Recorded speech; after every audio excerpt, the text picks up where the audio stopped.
An alle Kinder der 80er und 90er. Heute sprechen wir über den einzig wahren Bulli.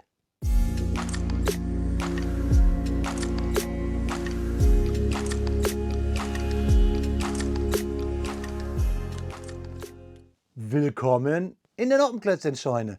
Mein Name ist Blockstar und ja, Freunde, wir sprechen heute über 6 Sets aus dem Hause Kobi, die den Typ 2 bzw. den T3 aus dem Hause Volkswagen beinhalten. 3 große Sets mit Dioramen und 3 kleine, alles Fahrzeuge im Maßstab 1:35, die Kobi-Nummern 24634 bis 24639. Wir haben einen Krankenwagen, wir haben einen Campervan, wir haben einen normalen Bulli in 2 Farben, wir haben einen Feuerwehrwagen und natürlich den Polizeibully der Zeit. Für mich als Kind, der in den 80ern groß geworden ist, der typische Bulli von Volkswagen. Ihr kriegt jetzt alle Infos zu diesen Sets als Infokarten. Wir öffnen ein Set hier exemplarisch auf den Bautisch. Natürlich bauen wir alle im Speedbild und da gibt es tolle Fakten. Aber wie immer starten wir zuerst hier auf meinem Bautisch.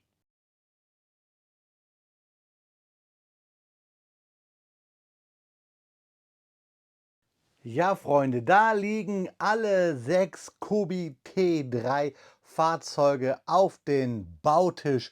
Die 24635 bis zur 24639.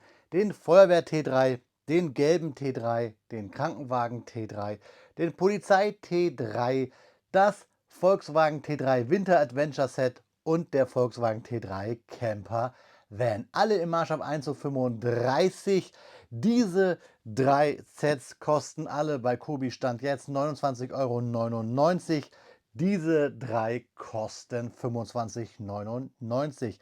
Bei den großen 3 haben wir ja auch jeweils Minifiguren dabei. Schauen wir uns die Rückseiten an. Alle Sets ab 7 Jahren Altersempfehlung. Alle Sets kommen in der Volkswagen-Lizenz in der Action Town daher. Und alle Sets haben so irgendwie um die 120 bis 180, 90, 238 Steinchen. Da sehen wir es. Ganz besonders gefällt mir hier der Camper Van mit viel Accessoires. Hier haben wir einen schwarzen Eber. Wir haben ja gefühlt die Extrasteine mit einem Wanderer, Kletterer. Wir haben einen Wegweiser und hier auch nochmal so ein kleines Bildchen eingeklinkt. Die Größen der Fahrzeuge bekommt ihr alle gleich auf meinen Infokarten, wie immer mit allen Infos rund um diese Sets. Wir wollen aber eins einmal öffnen, um reinzuschauen und deswegen schiebe ich mal alle Sets erst mal aus dem Bild. Und das Set, auf das ich mich am meisten freue, ihr habt es euch vielleicht denken können, nämlich hier unseren Polizei T3. Den öffnen wir jetzt einmal und schauen uns an, wie das Set im Inneren verpackt ist, einmal stellvertretend. Kobi-Sets ja immer an den Seiten zugeklebt. Einmal hier aufbiegen, mit den Fingern öffnen. Ihr dürft als erstes reinschauen. Da, wir sehen nicht viel. Und dann lassen wir den Inhalt auf den Bautisch gleiten. Wir haben eine Tüte mit vielen schwarzen und grünen Steinen. Wir haben ein Formteil, hier nämlich typisch die Front des T3s. Da sehen wir 3 Noppen. Das Heck des T3s mit lackierten Scheiben, das sehen wir schon mal. Und dann haben wir 1, 2, 3, 4, 5, 6 Tüten. Da ist eine aus dem Bild gerutscht. Und die Anleitung hier im Postkartenformat mit Klammern zusammengehalten. Hier unten das Blau und Grün für die Polizei. Wir reißen unsere Tüten auf. Wir achten wie immer auf die Legende hier, weil wir haben ja eigentlich Systemsteine. Nur bei Kobi weichen die manchmal in der Funktion voneinander ab. Der erste Baustep ist immer der farbliche, logischerweise. Und dann die folgenden sind auch immer da farblich hinterlegt, wo wir klemmen. Der Baustep davor ist ausgegraut. Pfeile weisen uns den Weg. Es gibt ab und zu Anlegehilfen. Dann brauchen wir dann gar nicht zählen. Wir sehen manchmal kleine Extrafenster, wo wir was zusammenbauen müssen. Und in diesen extra Fensterchen hier unten mit den abgerundeten Kanten, diese Rechtecke, sehen wir die Steine, die wir brauchen. Und hier seht ihr es, da haben wir so eine Anlegehilfe für so eine Bar, für eine Stange. Hier sind wir dann fertig mit den Baustep 21, wenn wir den Polizei-Bulli, den Bullen-Bulli, jetzt nenne ich es mal so, mit den Gummireifen bestücken, also auf die Felgen ziehen und auf der Rückseite dann die Teile an sich, also die Steine, die verbaut sind. Sollte euch ein Stein fehlen, gleich hier bei Kobi bitte monieren. Ja, das war jetzt mal ein Set stellvertretend für alle anderen. Ihr könnt jetzt natürlich im Speedbild verfolgen, wie ich alle Sets baue. Da seht ihr dann logischerweise auch den Inhalt der Sets und ihr bekommt jetzt tolle Fakten zum Volkswagen Typ 2 bzw. zum Volkswagen T3. Da wünsche ich euch genauso viel Spaß dabei wie mir jetzt beim Klemmen, liebe Freunde. Bevor wir richtig in den Speedbild gehen, die Infokarten für euch, für alle, die sich für diese Fahrzeuge interessieren. Alle Zahlen, Daten und Fakten einmal visualisiert und jetzt auch nochmal vertont. Ihr solltet genau schauen auf den Preis pro Teil bzw. Preis pro 100 Gramm, ob euch diese Sets das wert sind. Ich möchte die Preisdiskussion nicht aufmachen. Jeder darf für sich selber entscheiden, ob er das Geld für diese Sets ausgeben möchte. Und auch nochmal kleiner Disclaimer, ich orientiere mich immer an die unverbindliche Preisempfehlung von Kobi bzw. den Preis, den Kobi auf der Webseite aufruft. Ihr kriegt es bei Händlern sicherlich günstiger. Speedbildzeit ist Faktenzeit und heute reden wir für mich über eine der absoluten Ikonen, die Vierräder haben können. Wir sprechen über den Volkswagen Typ 2, den wir als T3 kennen. Der VW T3 ist mehr als nur ein Transporter. Er ist für mich ein Kulturgut, Reisepartner, Arbeitstier und für viele auch ein Familienmitglied und für andere der letzte echte Bulli. Gebaut wurde er von 1979 bis 1992 und damit deutlich länger als viele da draußen denken. In dieser Geschichte entwickelte er sich vom klassischen Heckmotorbus bis hin zum ersten serienmäßigen Allradbully. Technisch blieb Volkswagen beim T3 zunächst konservativ. Wie schon beim T1 und T2 saß der Motor im Heck. Anfangs kamen luftgekühlte Boxermotoren mit rund 50 bis 70 PS zum Einsatz. Später folgten wassergekühlte Boxer, intern Wasserboxer genannt. Die stärkste zivile Version brachte es auf rund 112 PS. Für einen kantigen Transporter dieser Zeit absolut solide Werte. Und ja, kantig ist ja nun mal das Stichwort. Während der T1 und T2 noch rundlich verspielt wirkten, trat der T3 deutlich sachlicher auf. Klare Linien, große Glasflächen und ein fast schon industrielles Design. Genau das macht ihn heute noch so beliebt. Er wirkt ehrlich. Kein Retro-Marketing, kein Schnickschnack, einfach ein Bus, der funktionieren sollte. Im Innenraum zeigte sich der T3 extrem vielseitig. Von nackten Kastenwagen über den Caravelle bis hin zum legendären Westfalia Camper war alles dabei. Klappdächer, Küchenzeilen, Drehsitze. Der T3 war Vanlife, noch lange bevor es diesen Begriff überhaupt gab. Viele Fahrzeuge aus den 1980er Jahren sind heute noch auf europäischen Campingplätzen unterwegs. Nicht restauriert, sondern genutzt. Und das sagt eigentlich alles über seine Qualität aus. Halt ein echter Volkswagen-Nutzfahrzeug. Ein echtes Highlight folgte dann Mitte der 90er, 80er Jahre mit dem Synchro. Permanenter Allradantrieb, Technik von steirer Puch und eine Geländegängigkeit, die man einem Bus optisch nie zutrauen würde. Förster, Militär und Expeditionen setzten auf den T3 Synchro. Heute gehören diese Modelle zu den begehrtesten Varianten überhaupt mit entsprechend hohen Preisen auf dem Gebrauchtwagenmarkt. Natürlich hatte auch der T3 seine Schwächen. Rost ist ein bekanntes Problem, vor allem an den Schwellern, Radläufen und rund um die Frontscheibe. Auch die frühen Wasserboxer hatten ihre Eigenheiten, insbesondere bei Kühlung und Dichtungen. Aber genau das gehört zur Geschichte dazu. Wer einen T3 fährt, fährt kein Wegwerfauto, sondern ein Projekt, würde ich mal sagen. Produziert wurde der T3 hauptsächlich in Hannover, später auch in Graz. Nach dem offiziellen Produktionsende lebte er weiter. In Südafrika lief die Fertigung mit modernisiertem Design und anderen Motoren sogar noch bis 2003. Ein Bulli, der sich schlicht geweigert hat zu verschwinden. Und vielleicht ist genau das der Grund, warum der Volkswagen T3 heute eine so treue Fangemeinde hat.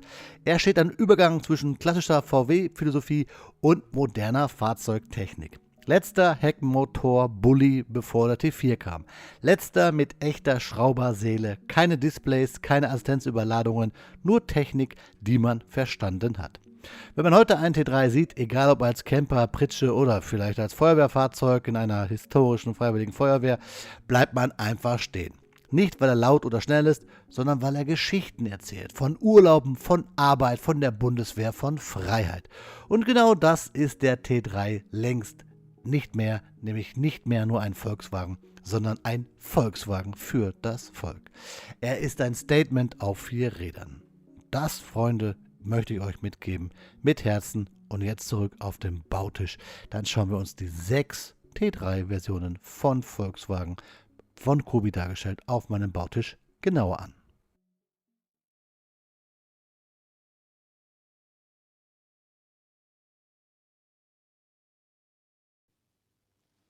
Nach knappen 2,5 Stunden stehen sie da, alle 6 Volkswagen T3 Lizenzprodukte von Kobi aus der Action Town Serie im Maßstab 1:35.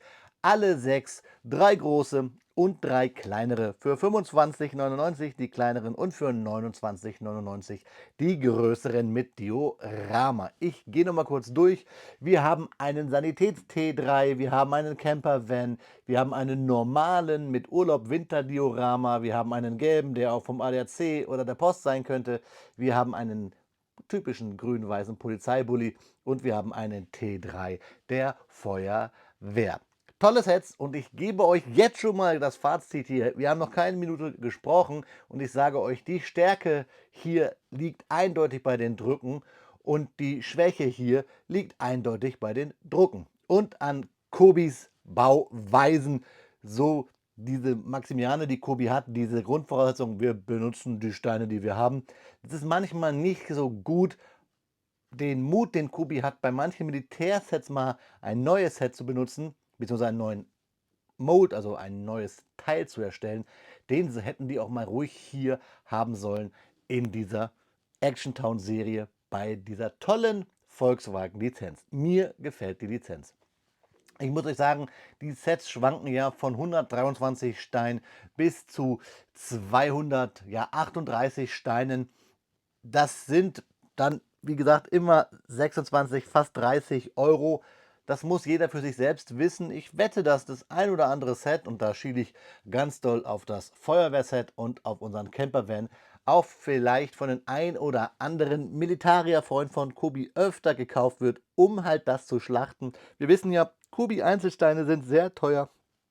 Und wenn man mal so eine Felslandschaft kriegt mit den typischen Formteilen von Kobi, komme ich gleich zu, oder halt hier eine Häuserfassade, dann greift man da als Kobi-Mocker gerne zu und schlachtet diese Fahrzeuge.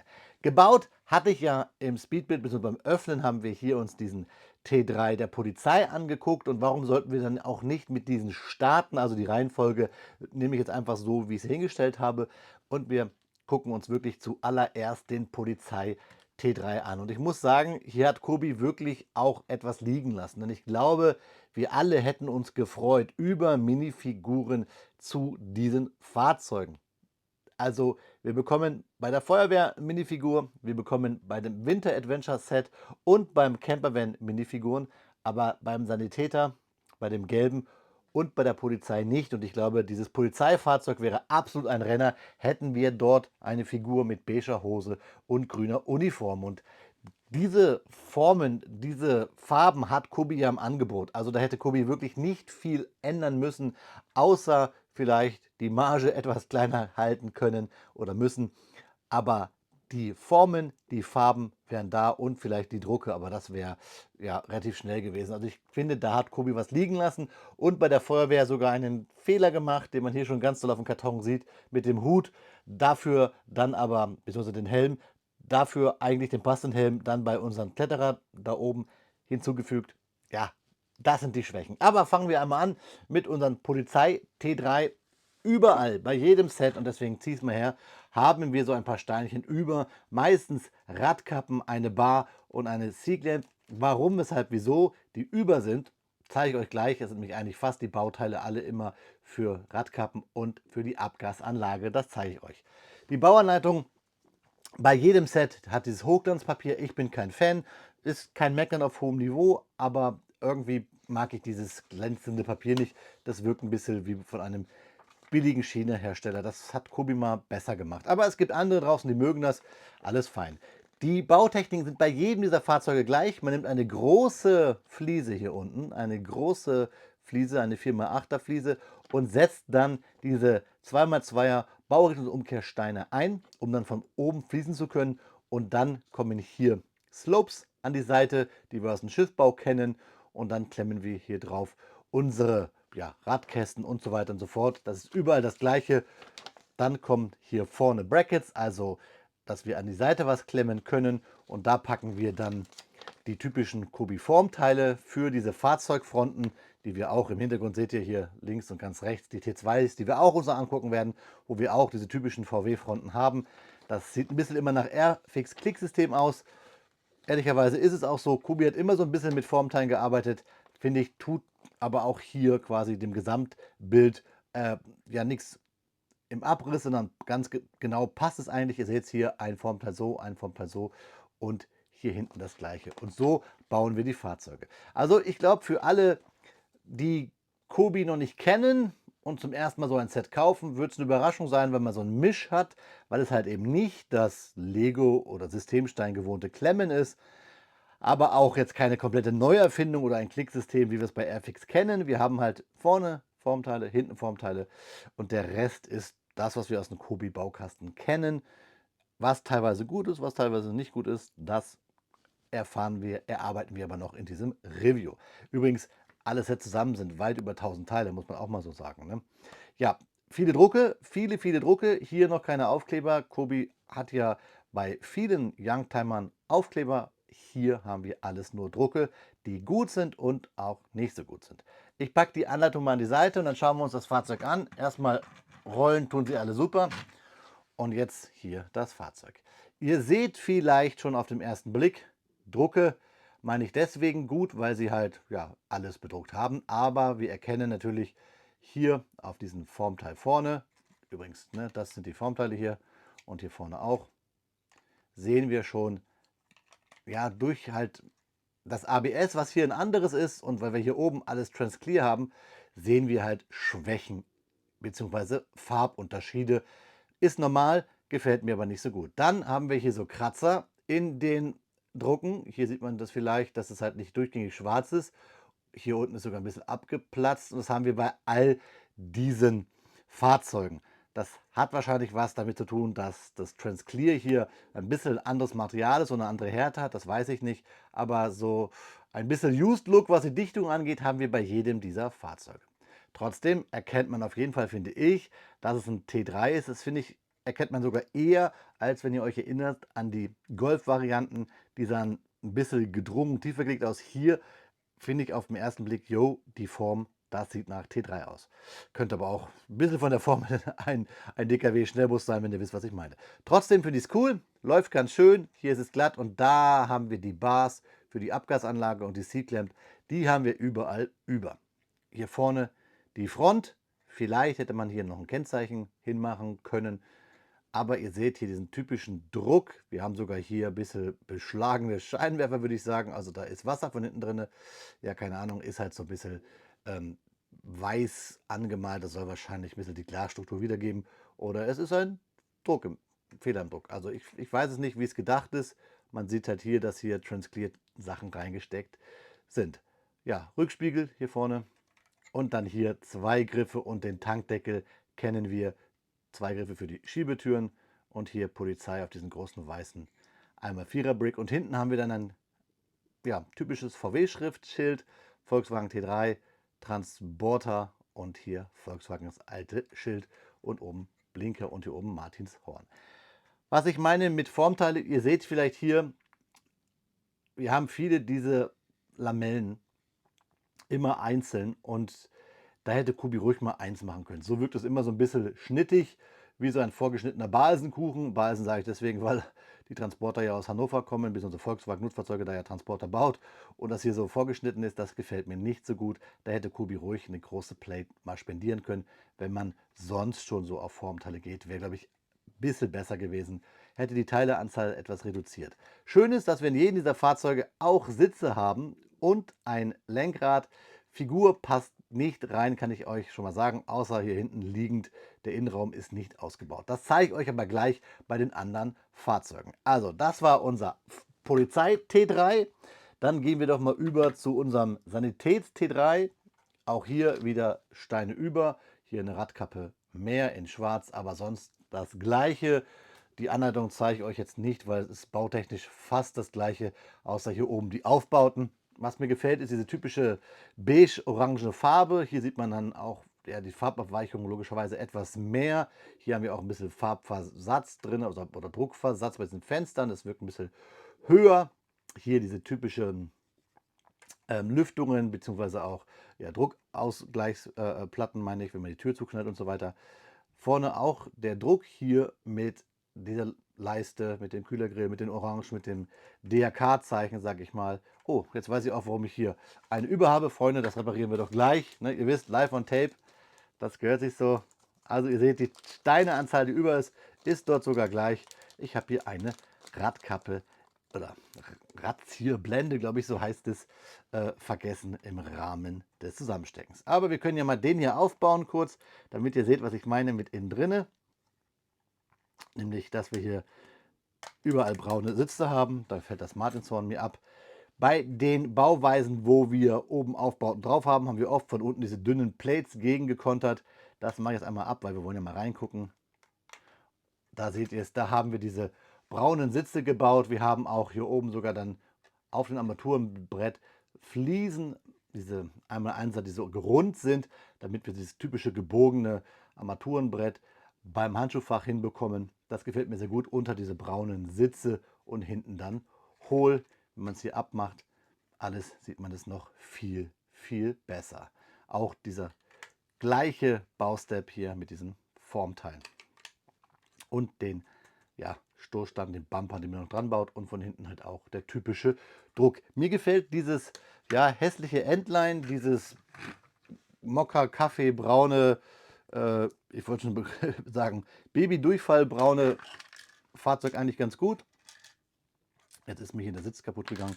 Wir bauen es aber zusammen, so viel Zeit müssen wir haben hier, denn ich möchte die Fahrzeuge natürlich ordentlich ins Regal stellen. Und so kriegt ihr nochmal ein bisschen Speedbild-Feeling. Was ich ganz gut finde in den Anleitungen ist, dass Kubi halt hier wirklich hinweist, baut bitte diese Elemente so wie in den Anleitungen, weil ihr werdet jetzt sehen, wenn ich jetzt versuche, wenn die einmal so gesteckt sind, das hier oben drauf zu stecken, dann ist das gar nicht so einfach, weil die müssen schon alle richtig stehen. Denn dadurch, dass die von der einen Seite so kommen, von der anderen Seite so kommen und schon in sich eine Biegung haben, ist das gar nicht so einfach, die zu kriegen, und sie geben auch ein bisschen nach. Oh, jetzt hat es geklappt, weil sie halt ein etwas anderes Material sind. Auf jeden Fall sind sie von der Stärke etwas weicher. Aber auch hier seht ihr hier, wie gesagt, ich gesagt habe, Fenster ein bisschen leicht verzogen und die Drucke sind gut. Ja, die Abgasanlage fällt ab. Wohl schlecht geschweißt. Die pressen wir nämlich einfach nur hier rein in den Zwischenräumen neben den Tubes. Hält eigentlich ganz gut. Ja, so, den haben wir jetzt ausführlich besprochen. Gehen wir mal gleich dann in ein Diorama rein, nämlich hier unser Winter Adventure. Auch da haben wir die gleichen Steine über, Bar, Radkappe und so eine Seatlamp, das gleiche wie bei den anderen Fahrzeugen. Wir haben hier etwas mehr. Wir haben unser Fahrzeug, wir haben unseren Skiverleih, wir haben einen Skifahrer mit Brille und wir haben eine Dame, die Schnee schippt. Anleitung gleich. Einzig, was natürlich dann dabei ist, ist, dass wir diese Schneelandschaft bauen, diese kleine, die ist aber auch nicht wild. Was cool ist, überall die Drucke. Schauen wir uns auch erstmal die Figur an. Die Dame, die hier halt den Schnee schippt, was halt hier moderne Arbeitsteilung ist. Typisch Kubi-Figur, zierlicher Frauenkörper, dann die normalen Männerbeine. Also somit wirken die immer etwas dicker. Nettes Gesicht, beige Haare und der Kopf immer auf so ein Halsteil. Und das kann man nicht richtig drücken. Deswegen sieht es immer so aus, als hätte ich noch einen Rollkragenpullover an. Dann schauen wir wieder auf unsere Schneelandschaft und holen den Herrn dabei, der einen Schneeball in der Hand hält. Wir stellen die Kamera auf ihn scharf. Er hat einen schönen Pullover mit Rudolph the Red-Nosed Reindeer drauf, Schneeball in der Hand. Sehen wir übrigens jetzt auch bei den Napoleonic Wars. Oben als Bömmel auf den Hüten dieses Teil. Wir haben so eine typische DDR-Mütze, die kennen wir auch bei russischen Soldaten aus dem Zweiten Weltkrieg bei Kobi Minifiguren. Und wir haben diese Gummiskimaske, die ich ganz cool finde, hier in schwarz. Diese Maske habe ich mir schon ein paar Mal irgendwo geschlachtet und sie bei Lego Star Wars Figuren benutzt für die Imperiale Armee bei Krieg der Sterne. Also ich mixe bei solchen Sachen sogar Lego mit Kobi, nicht verraten. Psch, psch. Also coole Figur mit Skibrettern. Skistangen fehlen, viel Skistöcke, aber die brauchen wir vielleicht nicht. Vielleicht sind das visierte Fahrer. Und dann hier unsere kleine, ja, Skiverleih-Szene. Die gefällt mir. Hier geht es zur Skihütte, da zum Skilift. Also im Gegensatz zu manchen dänischen Hersteller, Kobi kann Deutsch. Dann diesen typischen Kobi Tannenbaum, der rudimentär aussieht, den man zusammenstecken muss. 2 Formteile, aber eine nice kleine Landschaft. Wir kriegen Steine dazu. Kein schwerer Bau. Für Kiddies auf jeden Fall etwas. Und dann, ja, fährt sehr gut. Dieser babyblaue Bus gefällt mir von der Farbkombi her. Wirkt so wie einer der älteren. T1, T2. Hier vorne ganz clean. Dann wieder der Druck. Hier die Scheibenwischer auch schön bedruckt. Das habe ich bei allen Fahrzeugen bis jetzt vergessen. Wir haben auch die Spritzdüsen sogar. Wir haben aber auch hier wieder leichten Versatz in dem Druck. Das gefällt mir nicht so gut. Und auch hier diesen Farbverlauf oder diesen Transclear-Teil. Und auch ein bisschen wirkt dieses Formteil etwas heller. Sonst auch die gleiche Bauweise, außer dass wir jetzt hier eine Abgasanlage haben, die ja so anthrazitgrau ist. Die anderen waren teilweise schwarz. Und dieses Weiß mit diesem Grau und dem Schwarz sieht auch super aus. Also ein schönes Fahrzeug und auch hier innen drinne hohl und dann Sitze nur hier sind so ein rot-braun gehalten. Das war unser Skiverleih. Kommen wir jetzt zum dahinterliegenden ja, Postbully, so nenne ich ihn mal. Keine Angst, hat keine Drucke, es ist keine Lizenz oder leider keine Lizenz, deswegen keine Angst haben. Es ist schade, aber hier sieht man auch dann, wenn die Kamera scharf ist, am meisten finde ich sogar wieder so ein bisschen die Farbunterschiede. Dieses Gelb bei Kobi eh nie so schön, fand ich. Es wirkt immer so ein bisschen, als wenn das durchleuchtet. Drucke, hurra, aber dann wieder hier Farbverläufe. Hier passt dann diese Fensterreihe mal viel besser. Die Drucke, klasse auf den Formteilen. Auch hier innen drinne braune Sitze. Metallic-Radkappen. Hinten die Drucke. Ja, ist sowieso schade, dass Kobi hier nicht so ein Formteil hat, wo wir auch Glas drin haben. Das kann man mal als großes Nachteil Punkt oder großen Nachteilpunkt mit aufnehmen. Und dann hat hier dieses Gerippe. Wie gesagt, hätte ich mir eine große Plate gewünscht. Schade, dass Kobi das nicht hat. Das wirkt halt wirklich so wie so ein, ja, wie so ein Hummer, so Lamellen. Das gefällt mir nicht. Von unten clean gebaut, alles schön. Ich bin kein großer Fan vom Kobi Gelb. Hier haben wir sogar einen Knopf zum Abschließen der Heckklappe. Ne? Finde ich ganz gut. Hier beim Gelb kommt es gut klar. Ja, schöner, solider Bulli.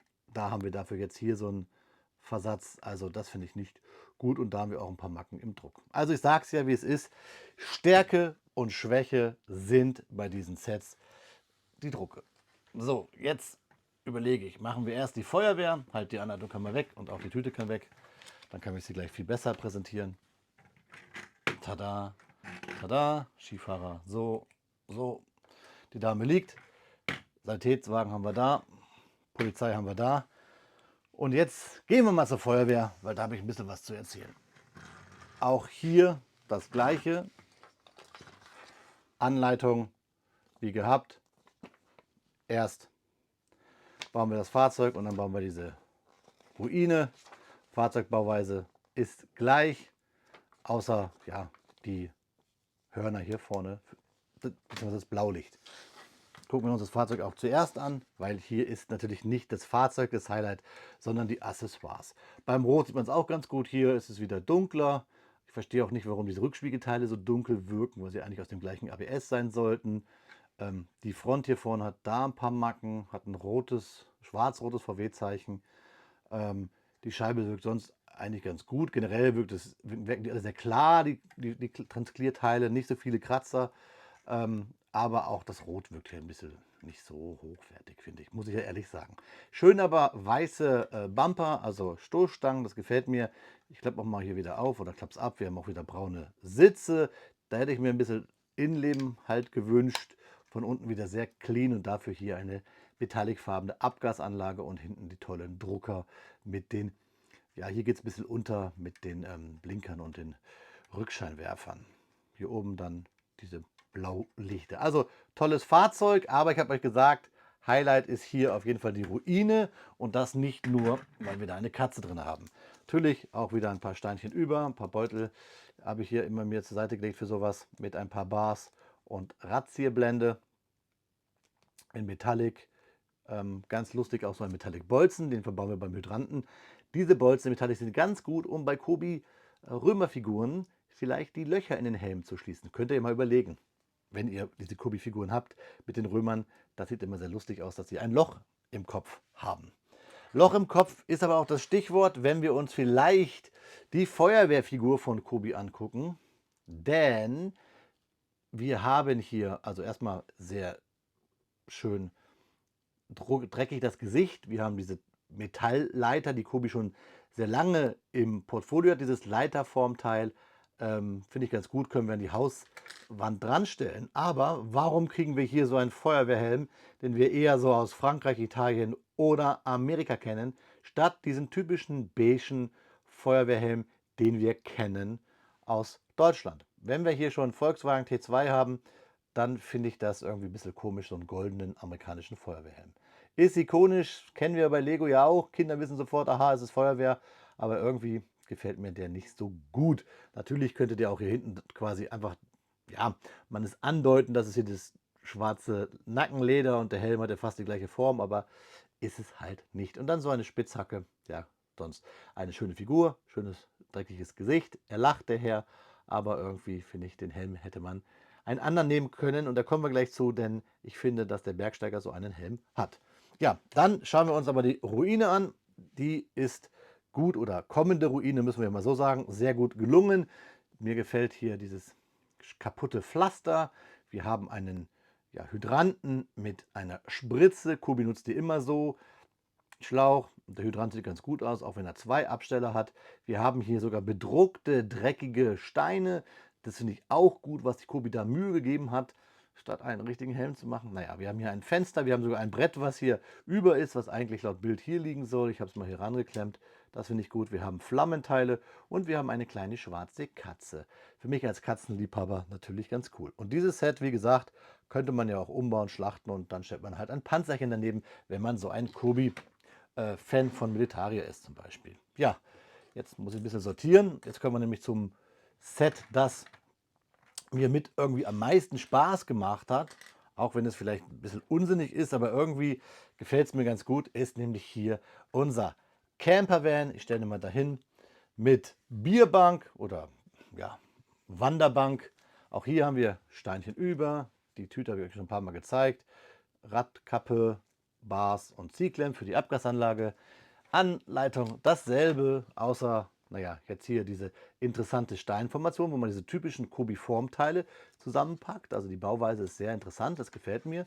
Also hat Kobi hier wirklich mit vorhandenen Sachen gearbeitet. Es gefällt mir halt auch, dass Kobi seit Jahrzehnten gefühlt immer die gleichen Sachen benutzt und trotzdem ja viele neue Steine entwickelt, aber immer sich treu ist und hier diese Felsformation damit baut, die echt sehr gut aussieht. Das könnte die sächsische Schweiz sein oder die Extersteine oder. Und hier haben wir diese Felsformation mit den Wildschweinen, das aussieht, als wenn es ja aus Gallien entlaufen wäre, was wir so komisch zwischen diese Noppen klemmen, also nicht zwischen die Freiräume, sondern genau dazwischen, zwischen zwei, die parallel liegen.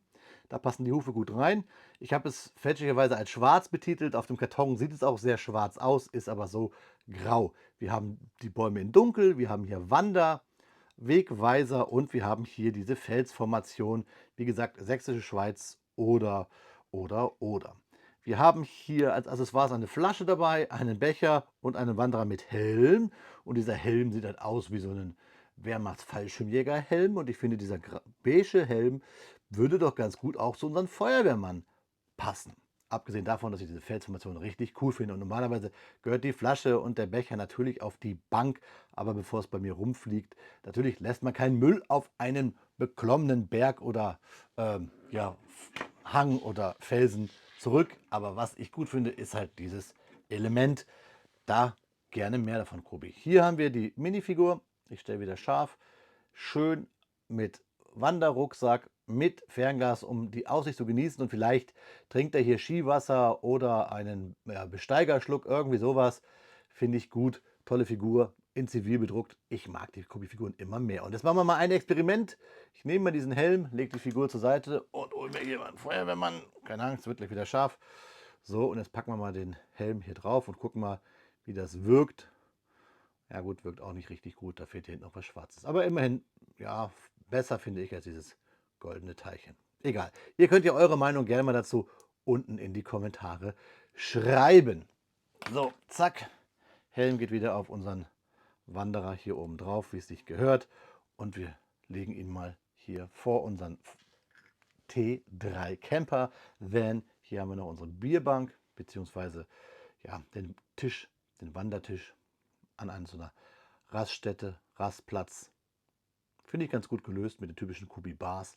Verrückte Bautechnik, finde ich richtig nice. Aber verrückt und richtig nice, für mich Highlight, weil so ein Fahrzeug unsere Nachbarn hatten in der Straße, wo ich groß geworden bin. Auch hier leider typisch diese ja, Abweichung, nenne ich es mal, böses Wort.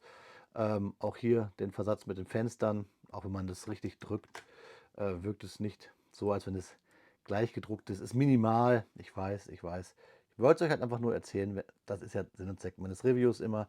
Hier sehen wir auch bei den Fenster, bei den Scheinwerfern diesen, ja, wahrscheinlich mit Absicht Use-Look, beziehungsweise Spiegel-Look soll das ja sein, mit diesen grau bzw. weiß von Hintergrund bemalten. Wir haben hier die Scheibenwischer mit den Spritzdüsen und auch hier Tankstutzen am Radlauf und die Griffe zum die Tür aufmachen. Und ihr seht das ganz deutlich, da ist bei mir auch hier der Lack ab. Das gefällt mir nicht. Schön das Hochdach gemacht, leider innen drinne zugemacht. Wir haben hier auch wieder braune Sitze und schwarzes Lenkrad. Kann ich euch auch wieder kurz zeigen, einmal nochmal als Highlight. Hier, da drinnen sieht man es an diesen Formteilen. Aber geil gelöst ist hier hinten dieser Fahrradträger an diesen Noppen. Wirkt natürlich viel zu groß, viel zu massiv. Und wir brauchen aber auch so einen Fahrradträger an dieser bedruckten, immer noch, Jörn findet das doof, Heckscheibe. Aber das Fahrrad kann halt nicht stehen. Das ist typisch bei Kubi-Fahrrädern. Da muss man, wenn dann, einen Ständer bauen aus den Steinen, die ja mitgeliefert sind. Aber sonst finde ich es ganz cool. Nämlich hier dieses typische Camping- und Urlaub-Feeling, auch wenn das hier oben so ein bisschen, ja, sehr markant wirkt mit diesen Dreiecksteinen, die wir von Kubi kennen. Ja, trotzdem bin ich verliebt, Freunde, in diese 6 Fahrzeuge. Ich bin großer VW-Fan. Ich habe in vielen Videos schon mal erwähnt, dass ich mein Geld quasi mit VW verdiene, damit ich mir überhaupt Kubi-Fahrzeuge von VW kaufen kann. Das ist irgendwie eine lustige Ironie der Geschichte, das gehört dazu. Deswegen bin ich auch gerne bereit, diese Fahrzeuge zu kaufen. Und ich habe es bei vielen VW-Händlern schon gesehen, dass ihr dort sogar diese Kubi-Sets kaufen könnt. Also wenn ihr mal jetzt euch überlegt, einen Neuwagen zu kaufen oder einen Gebrauchtwagen, vielleicht gibt euch der ein oder andere VW-Partner ja so ein Set als Goodie mit bei. Wäre doch mal was, oder? Ja, ihr bekommt jetzt Detailbilder für dieses sehr, sehr lange und ausführliche Review, aber ich finde, das gehört bei 6 Set einfach dazu. In den Detailbildern könnt ihr nochmal genau schauen, was der Onkel Bloxy euch hier gerade erzählt hat. Und dann schauen wir uns zum Abschluss noch einmal in die Augen, liebe Freunde. Ja, Freunde, Kenner meiner Videos werden es wissen. Es gibt für euch nun Detailbilder, damit ihr euch unabhängig von meinen Ausführungen gerade zu den Volkswagen T3 von Kubi selber eine Meinung bilden könnt. Und ich würde mich freuen, wenn ihr mir diese Meinung auch in die Kommentare schreibt. Ich würde euch gerne dann auch diese antworten, denn bei mir gibt es einen Grundsatz. Ich antworte auf jeden freundlichen Kommentar, gebe einen Daumen hoch und ein Herzchen, egal wie die Kritik ist, solange sie sachlich, fair und ohne Schimpfwörter ist. Ich bin Fan dieser Fahrzeuge. Ich habe es euch gerade schon versucht, ja, mit auf den Weg zu geben, dass die Preisdiskussion sicherlich eine ist, die man führen kann. Und ich wette, dass auch sie sicherlich bei Händlern günstiger zu bekommen sind als bei Kubi selber. Trotzdem für so ein paar Steinchen unter 300 Stück im 1:35 Segment sicherlich eine Hausnummer für den einen oder anderen.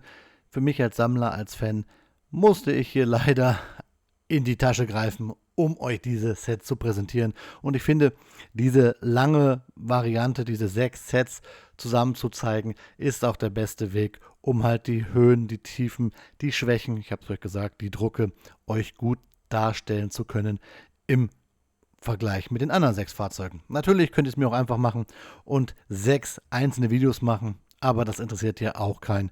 Hier haben wir ja einen Themenbereich. Ich kann euch versprechen, die T2s sind auch schon in der Mache und es wird jetzt verstärkt mehr solche Videos geben, wo wir auch Fahrzeuge in der gleichen Klasse zusammenbauen und zusammen vergleichen. Bei Limited Editions geht das natürlich nicht immer, da diese meistens eher kommen als dann die normalen Fahrzeuge.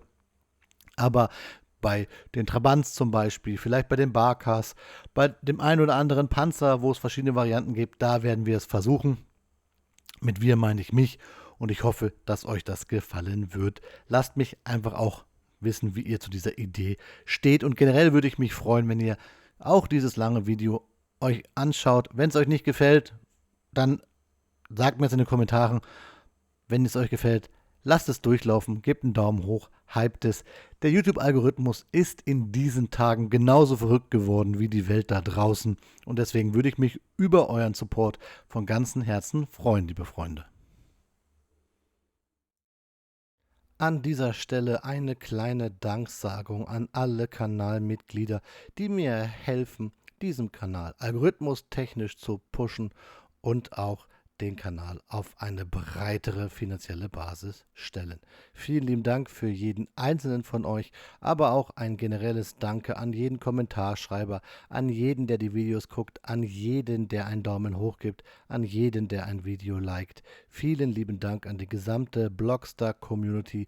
Ihr seid die Geilsten. Ja, Freunde, da ist das Video schneller zu Ende, als dass nicht schon die nächsten Volkswagen-Lizenzfahrzeuge von Kobi ihren Schatten vorauswerfen. Ich sage nur Aufkleber. Aber das diskutieren wir dann bei einem Review zu eben einer dieser Fahrzeuge. Ich kann euch sagen, auf den Passat freue ich mich ganz besonders, denn meine Eltern hatten einen, als der Bloxy klein war. Ich glaube, da war ich 1,60 oder so. Ein kleiner Spaß. Freunde, diese Sets haben mir trotz ihrer Menge super Spaß gemacht. Über den Preis kann man sicherlich diskutieren. Ich finde auch, dass diese Fahrzeuge als Nachtrag noch zum Review-Bereich hier eher frühe T3-Modelle darstellen. Trotzdem bin ich glücklich und muss jetzt gucken, wo ich sie in meiner Kobi-Sammlung hinstellen werde. Was ich ganz toll finde, ist, sie bringen ein bisschen Farbe in meine Kobi-Sammlung, denn sonst habe ich dort nur viel Grün und Grau stehen. Ihr wisst es, sind ja sonst meistens Panzer. Farbe ist auch das Stichwort von den Kartons und ich finde dieses Seitendesign der Kartons richtig klasse. Es wird mir gleich das Herz brechen, diese Kartons auseinanderzunehmen, denn ich falte die immer zusammen, dann nehmen sie weniger Platz weg. Ihr könnt mir ja mal schreiben in die Kommentare, wie macht ihr das? Lasst es mich gerne wissen und ich freue mich dann, euch per Sprachnachricht auf diese Kommentare zu antworten. Ein Feature von YouTube, das ich richtig klasse finde. Ja, ein langes Video. Konträr des YouTube-Algorithmus, also lasst es bitte brennen, lasst es zünden wie eine Zündkerze in einen dieser Fahrzeuge. Und weil wir von vielen Fahrzeugen sprechen, natürlich wünsche ich euch dann wie immer eine gute Fahrt. Auf Wiederbauen, euer Freund, der Blockstar.